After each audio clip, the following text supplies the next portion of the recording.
अस्सलाम वालेकुम नाजरीन, इस एपिसोड के आगाज में हम देखते हैं कि शहनशाह के कबीले में शहनशाह दमीरहान और महमद मौजूद होते हैं। इस दौरान यगीत खेमे के अंदर दाखिल होता है। यगीत को जख्मी हालत में देखकर शहनशाह पूछता, जब मैं उम्मीद कर रहा था कि तुम गैमलक से खुशखबरी के साथ लौटोगे तो ये तुम्हारी क्या हालत है? तो दमीरहान कहता, जाहिर है गैमलक में कोई मसला हुआ है। तो यगीत बताता है, उरहान उसने शहजादा एंड्रो निकोस की अमदादी फौज को तबाह कर दिया, फिर वो गैमलक में घुस गया और स्पोर्चा को फांसी से बचा लिया। ये सुनकर महमद पूछता, तो फिर क्या वो भाग गए? तो यगीत कहता, नहीं वो नहीं भागा, एंद्रियास भाग गया। ये सुनकर शहनशाह कहता, तो अब गैमलक उरहान का है, ऐसा है? दमीरहान कहता, हम किसके साथ काम कर रहे हैं शहनशाह साहब, हमें नहीं मालूम कि वो उरहान के लिए रास्ता खोलेंगे या उसे बर्बाद कर देंगे। दर हकीकत तो हमें मालूम है। और फिर महमद कहता, अब गैमलक भी उरहान के कंट्रोल में आ गया है, समुंदर भी उरहान के कंट्रोल में आ गए हैं। ये अच्छा नहीं हुआ,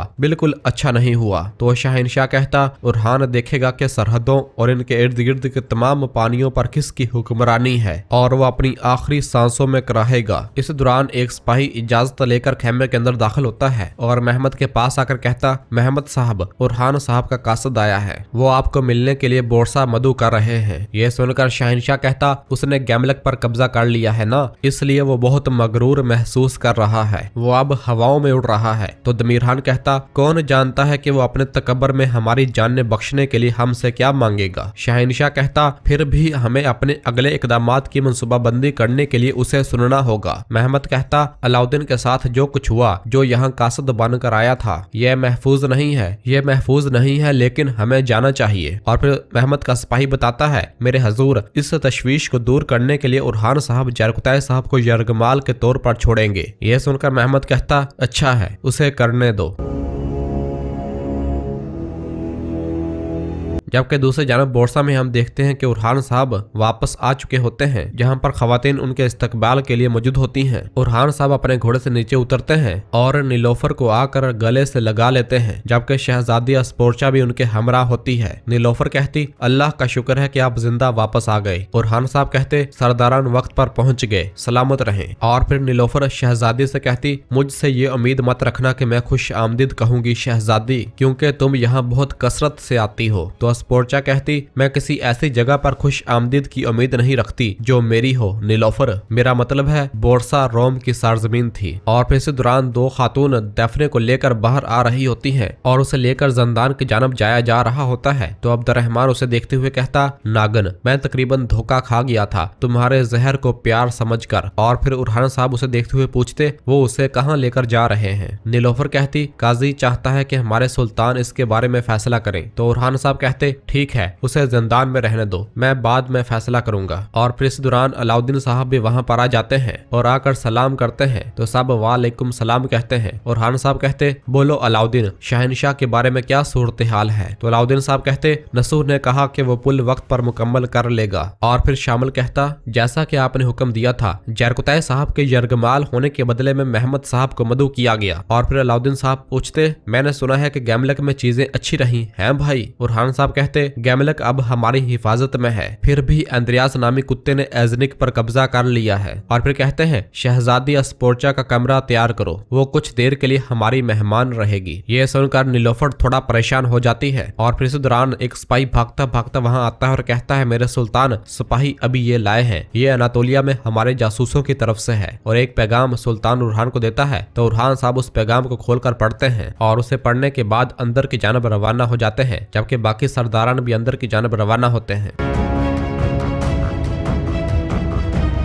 जबकि दूसरी जानब जंगल में एक जगह पर हम देखते हैं कि जरकुतै साहब महमद साहब से मिलते हैं और फिर उससे कहते हैं, क्या तुम जानते हो कि मैं तबादला यहाँ क्यों करना चाहता था महमद साहब? जब अलाउद्दीन साहब शहनशाह के पास कासद बनकर आए थे तो ये वही जंगल है जहाँ तुम उसे मारना चाहते थे, इसलिए मैंने तबादले के लिए ये जगह चुनी। मैं तुम्हें कासदों के वो अखलाक याद दिलाना चाहता था जो तुम भूल चुके हो और तुम्हें तुम्हारी शर्मिंदगी का सामना कराना चाहता था, और मैं ये भी दिखाना चाहता था कि हम कभी ऐसी गद्दारी नहीं करेंगे। तो महमद कहता, इस मामले में मेरा कोई हाथ नहीं है। अगर होता तो अलाउद्दीन अब जिंदा ना होता। मैं जानता हूँ कि उरहान भी ये जानता है, वरना वो मुझसे क्यों मिलना चाहता। तो जरकुतै कहता, यही वो चीज है जो तुम्हें सुल्तान के गजब से बचाती है महमद साहब। और फिर इसके बाद महमद उरहान साहब से मिलने के लिए बोरसा की जानब रवाना होता है, जबकि जरकुतै अपने आप को अहमद के सिपाहियों की तहवील में दे देता है।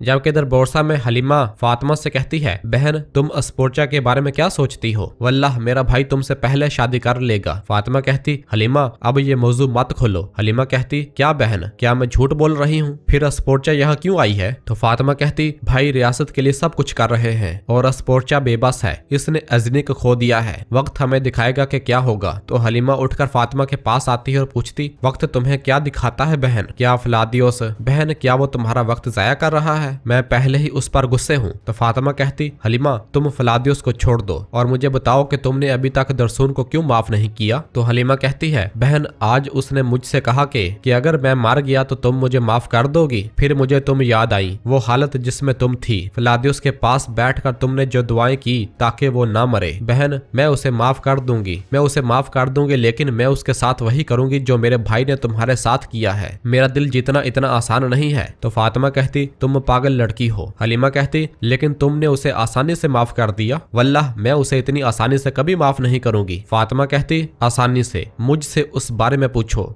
आसानी से? हाँ, उसे माफ करो और फिर मैं देखूंगी। जबकि दूसरे कमरे में हम देखते हैं कि शहजादी अस्पोर्चा को तुर्क लिबास पहनाया जा रहा होता है और एक खातून उसे तैयार कर रही होती है और फिर एराज उसके सामने एक बड़ा शीशा ला कर रख देती है और उसे देखते हुए कहती, वल्लाह मैंने इससे पहले इतनी खूबसूरती कभी नहीं देखी। अस्पोर्चा खातून और फिर कहती है, देखो हमारे कपड़े तुम पर कितने खूबसूरत लग रहे हैं। और फिर आईने से पीछे होते हुए कहती, देखा, खुद को देखो, तुम देखोगे कि मैं सही हूँ। किस दौरान नीलोफर खातून भी वहां पर आ जाती है और उसे देखती है। एराज अस्पोर्चा से कह रही होती है, तुमने बाज़ंतीनी कपड़ों से अपनी सारी खूबसूरती छुपा रखी थी, अपने बाल खुले छोड़ दो। तो तैयार करने वाली खातून कहती, इसका चेहरा चांद जैसा है। और फिर अस्पोर्चा खुद को आईने में देखती है, जबकि नीलोफर भी ये सब कुछ देख और सुन रही होती है। और फिर कमरे के अंदर दाखिल हो जाती है और फिर एराज और बाकी सब खवातीन को वहां से जाने का इशारा करती है। तो सब खवातीन कमरे से रवाना हो जाती हैं। और फिर नीलोफर अस्पोर्चा के पास आकर कहती, मैं यहाँ ये देखने आई थी कि क्या तुम्हें किसी चीज की जरूरत है, लेकिन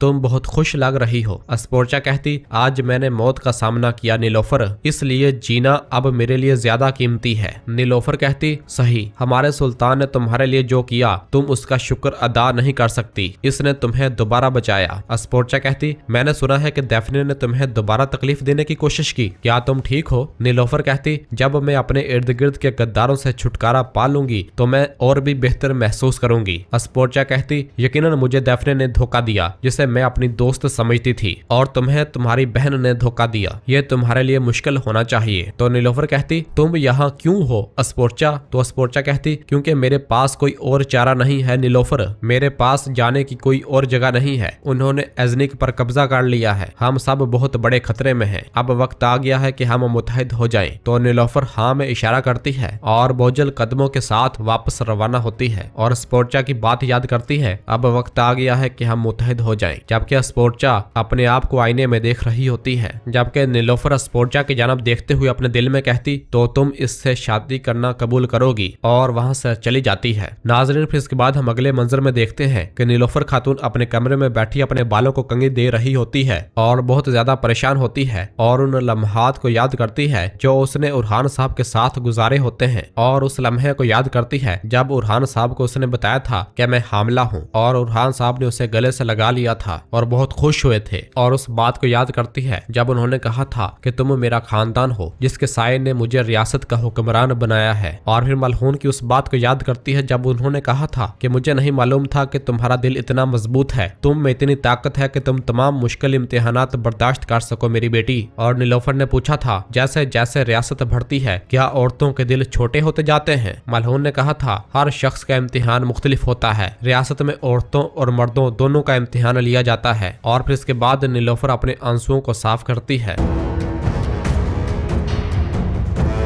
और नाजरीन इसी जगह पर एपिसोड खत्म करते हैं। मिलते हैं बहुत जल्द अगली एपिसोड के साथ। वीडियो को लाइक कर दें और जिन दोस्तों ने अभी तक चैनल सब्सक्राइब नहीं किया वो जल्दी से चैनल सब्सक्राइब कर दें और बेल आइकन यानी घंटी वाले निशान को भी प्रेस कर दें ताकि आने वाले एपिसोड्स आपको आसानी मिल सके। दुआओं में याद रखें। अल्लाह हाफिज।